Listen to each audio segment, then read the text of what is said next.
ومساء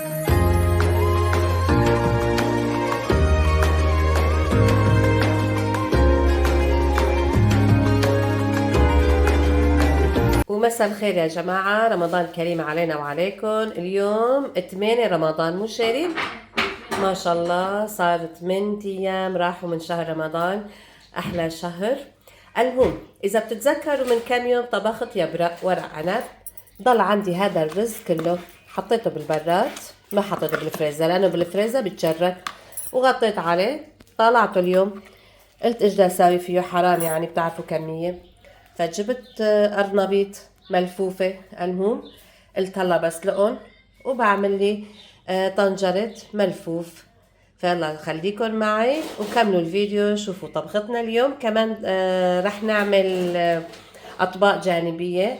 ما بعرف ايش قررتوا تساووا جنبه شيرين؟ بطاطا وفتوش. ايه عم تقول بطاطا مقلية وفتوش، ويمكن إذا ضل وقت نعملكن فتة. يلا خليكن معي كملوا الفيديو للأخير. شايفين المي يعني صارت تغلي تقريبا. هلا بدي أسقط فيهم أسلق الورقات الملفوف. يلا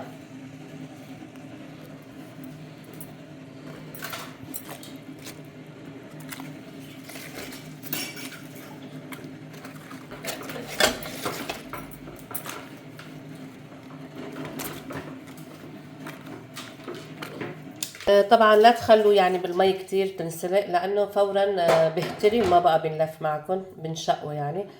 تقريبا هيك بس غلوة غلوتين طالعون فورا. طبعا يا جماعة نسيت اصور لكم، طلعت هي اول وجبة. شوفوا هيك لازم تكون. وحطيت الوجبة الثانية. هلا هون جهزت قلب الطنجرة، حطيت وراق ملفوفة زيادة، حطيت هالبندوراية.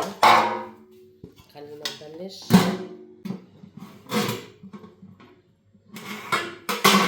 لساتهم سخنين، تصوري يعني احترقوا ايدي. انا هيك بلفهم. اذا في هون هيك زوائد بقصهم، بس هيك.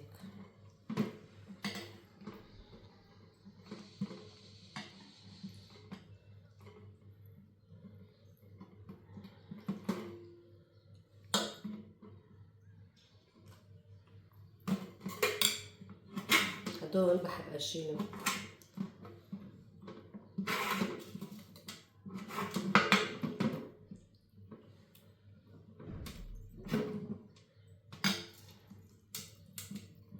هلا مو الملفوف كان عنا حجمهم الصغار، من هالشي عم بيطلعوا نعمات هيك، بس اطيب مو؟ وظريف شكلهم.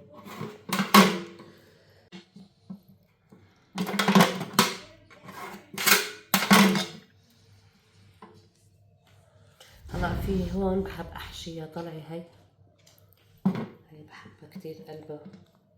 افتحوهم هيك، شيلوا هي اللي بالنص. ايدي احترقت.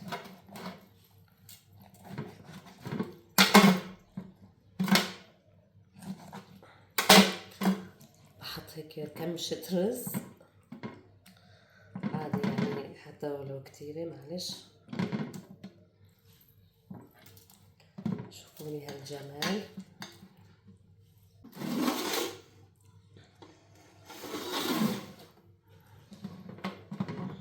عجب هاي بتنحشى، نشوف في مجال تحشيها هي كمان. والله في مجال نحشيها. شيلي هاي.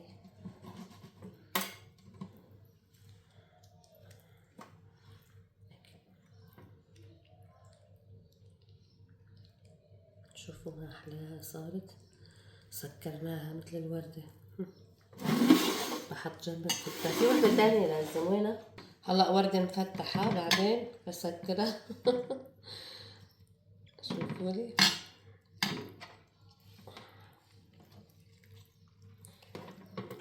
هي، هدول هيك بحشيهم، هدول بلاهم.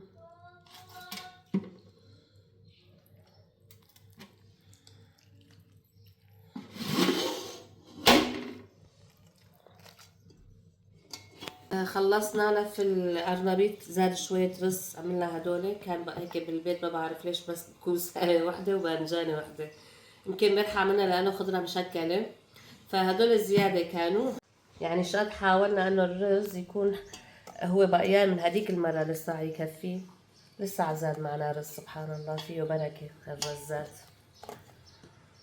يلا ما خسرنا شي، كمان البطاطا طيبة.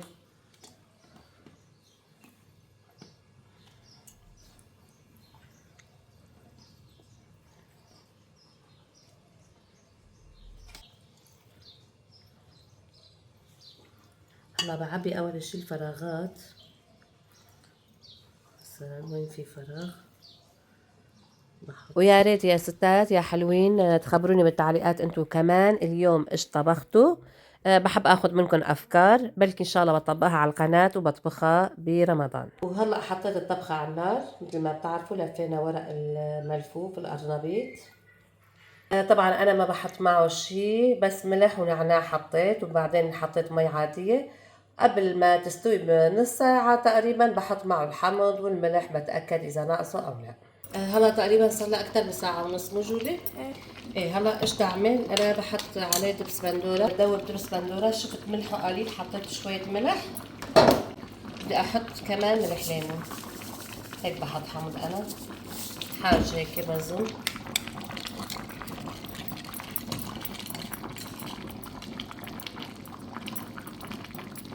بس هيك بتركها نص ساعة وخلاص تستوي.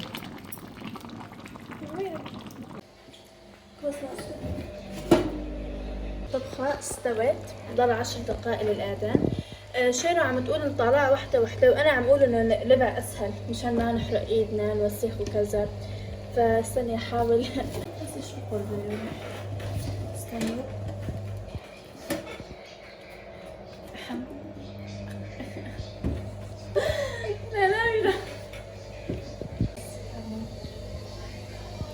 لا يا جماعة أنا ما قدرت أقلبها، فهلا أبلع بمريم.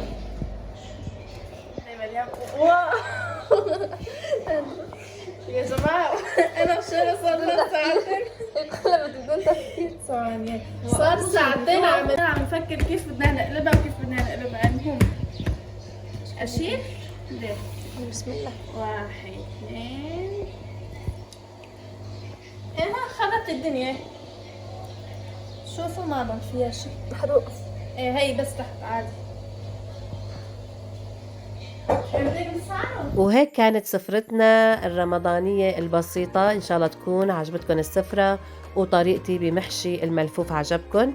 إذا عجبكم ولسه عمالكم مشتركين بالقناة حطوا لي اشتراك، ولا تنسوا تحطوا لي كمان كم تعليق حلو ولايكات. كانت معكم ليلى هوم.